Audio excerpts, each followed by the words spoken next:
What's up, guys? This is the Nerdy Ninja here, coming at you live with a new crypto video. I've been away for a while, yes, but I am back now. I've been researching this coin called Vechain Thor, and it is wonderful. You know how they say Neo's the one? Well, they're wrong. Vechain is the one. The new Ethereum, the new Neo? No, the next generation of crypto. That's how passionate I am about this coin. I sold all of my Neo position for Vechain Thor, and I am very confident that Vechain will be everything that we thought Neo was going to be.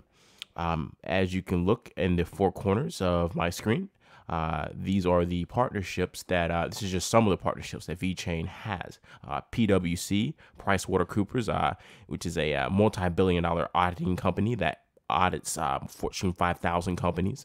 BMW, Fortune 500 companies, my bad. BMW, well, we all know what BMW is. It's a very good luxury vehicle company. Bright Foods, that's a well-known company in China, actually.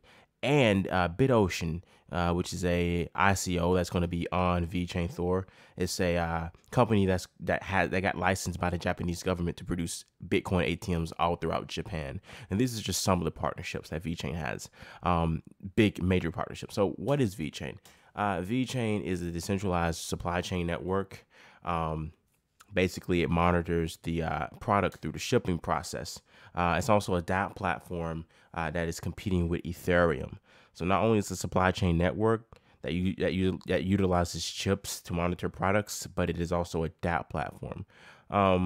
So let's go into what is a supply chain network exactly. I know you guys are wondering that. So supply chains and supply chain networks both describe the flow and movement of materials and information by linking organizations together to serve the end customer. So basically, say like you have sushi. Sushi has to be kept at a certain temperature. Okay, well, sushi is made in factories or whatever, and is shipped either by land or sea or both. And during that process, if the raw fish goes above a certain temperature, for a certain extent of time, the fish spoils. So when the fish spoils, and it lands in a retail store, consumers consume the spoiled fish, and they get sick. They get food poisoning. But Vechain monitors the process, monitors the temperature of the sushi throughout the shipping process, and you'll be able to with chips, and you will be able to scan the package that the fish is in, and you will be able to tell when, where, and how it was made, and you'll be able to tell if during the shipping process if the sushi exceeded the recommended temperature for sushi. Basically, you'll be able to tell if the sushi is potentially spoiled. So Vechain will prevent food poisoning and a lot of things. It's just one of the use cases. So let's go into more of the tech. I know you guys are wondering how exactly are these people going to monitor how they're going to monitor products through the shipping process. How? So I want to tell you how. This is just a glimpse of their tech from the white paper. This is okay. So the 4-layer technology stack of Vechain Thor platform.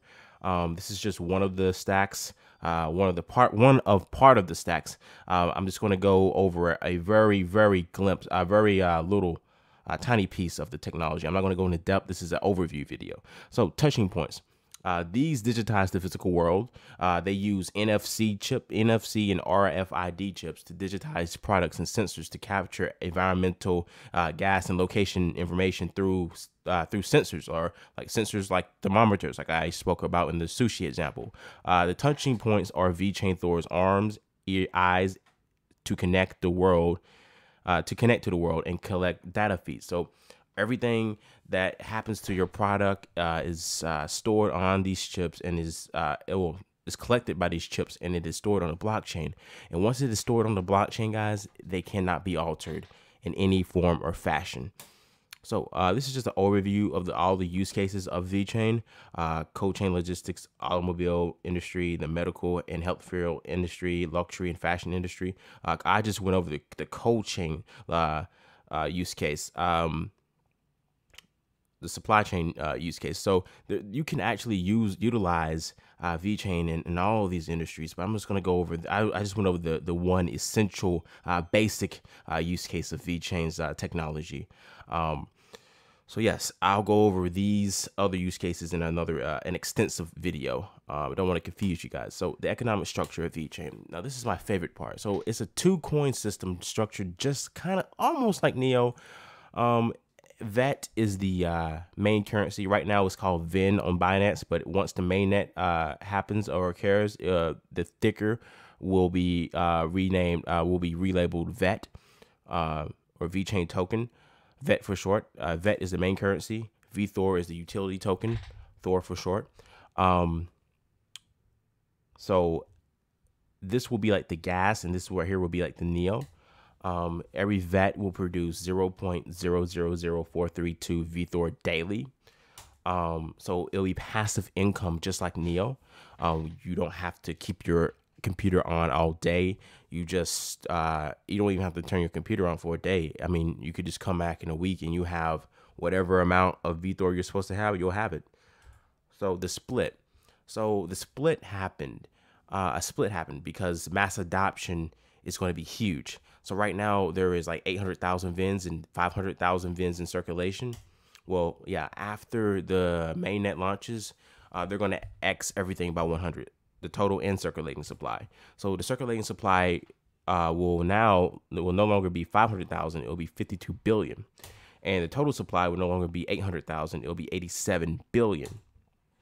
So what does this mean for you? So if you hold 80 VIN right now, all you have to do is X that by 100, and you can determine how many coins you will have after the mainnet. So you got 80 VIN right now, X that by 100. Now you have 8,000 VETs.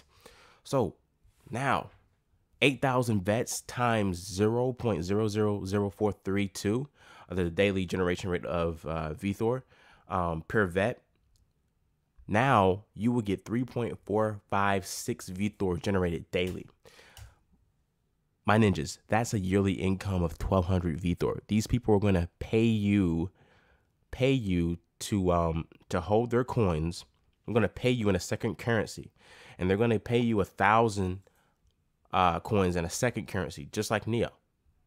Okay, you get passive income just like Neo. So what does VTHOR does? I mean, what does VTHOR do? I'm going to explain that later on. So anyway, now I'm going to continue explaining the split and what this means for the entirety of Vechain. So not only are they splitting the supply, they're also going to split the price. When you split the supply, you split the price of it too. So right, and this screenshot is 347. Vechain is $3.47 after the split, after the mainnet. That amount would be 3.5 cents. So this would actually attract new investors that search for new cheap coins, and would attract them. Like cheap noob investors want to buy cheap coins so that they increase their profits exponentially. They want to have quick, short, profits. They want to, if it goes up a couple cents, they get $100 or something like that. That's what noobs search for. Also, it'll entice investors to buy more. So like you have $20. You have $20 and you want to buy Vechain at this current price, you would only have 5.76, I believe. But after the mainnet, and you buy the mainnet price of 3 cents, you would have like 576 coins. And like that's just human nature. We're greedy. By nature, we're greedy, especially when it comes to money or anything like dealing with currency. Well, hey, $20 got me like 576. $40 will give me 1,000. It will entice people to buy more. So yeah. So why the split? So like I said, this is straight from Vechain's Twitter. Due to the rate of adoption, we recognize that Vechain will primarily be calculated using fractionals in smart payments. So yeah, and that would be because so many people will want to buy Vechain. So many companies, guys, so many companies. So what does this tell us? Like I said, the original supply was not enough for demand, and they had to increase it. A price explosion will more than likely occur at mainnet launch.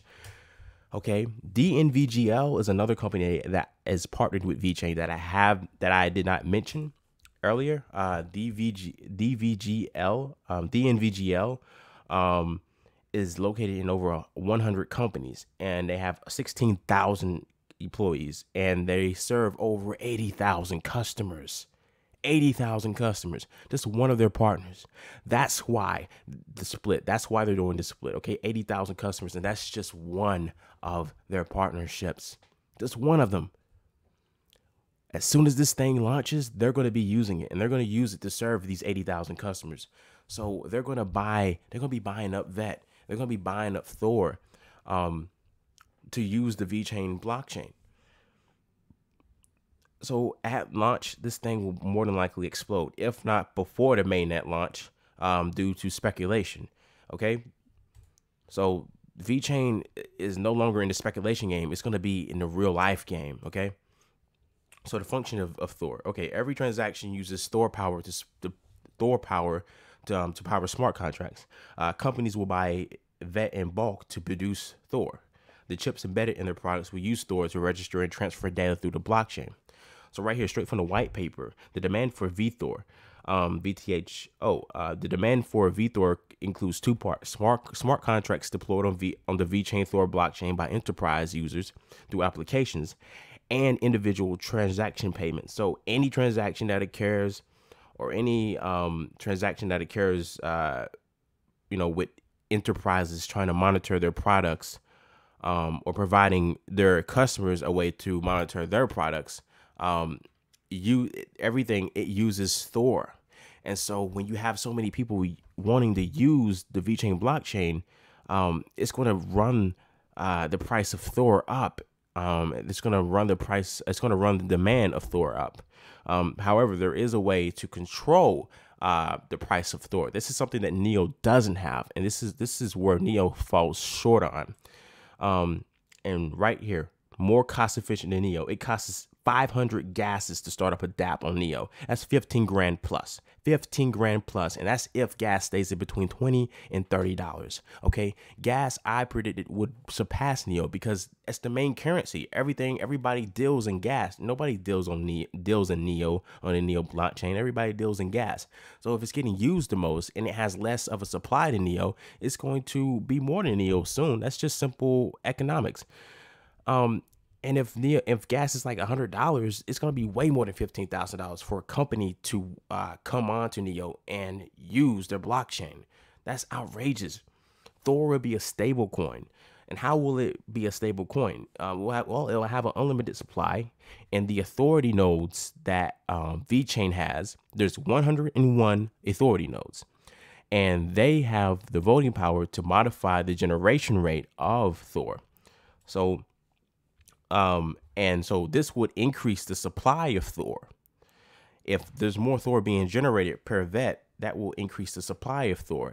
And in turn, it will drive the price of Thor down to a stable rate. Well, okay, increasing supply, that would drive the price down. How is that good for me? Well, for one thing, it keeps transaction rates low, and it will keep the price of dApp startups low also. But not only that, it will increase the amount of Thor you would get. So that's more Thor in your pocket. That's more of a second currency in your pocket. So it's a win-win situation. And so this is just a rundown of Vechain. I'll go into a more in-depth video next. I just didn't want to confuse you guys. I sold Neo for this. I saw all my gas for this, Neo and gas. I had more gas than Neo. So I saw all my gas for this. And I really believe that Vechain will be what everybody thinks Neo will be or Ethereum will be, but way much more. So yes, guys, this has been the Nerdy Ninja here. And I will be coming up with more videos. I'm sorry I have not been on my video game. I'm sorry I haven't been uploading a lot lately. I've just been dealing with a lot of things. Transitioning into university. I just graduated from my local community college. I'm going to be going to UNC Chapel Hill. I'm sorry, guys, but I'll be uploading way more, and I'll come up with a second video about Vechain going way more in depth. This has been the Nerdy Ninja here, signing out.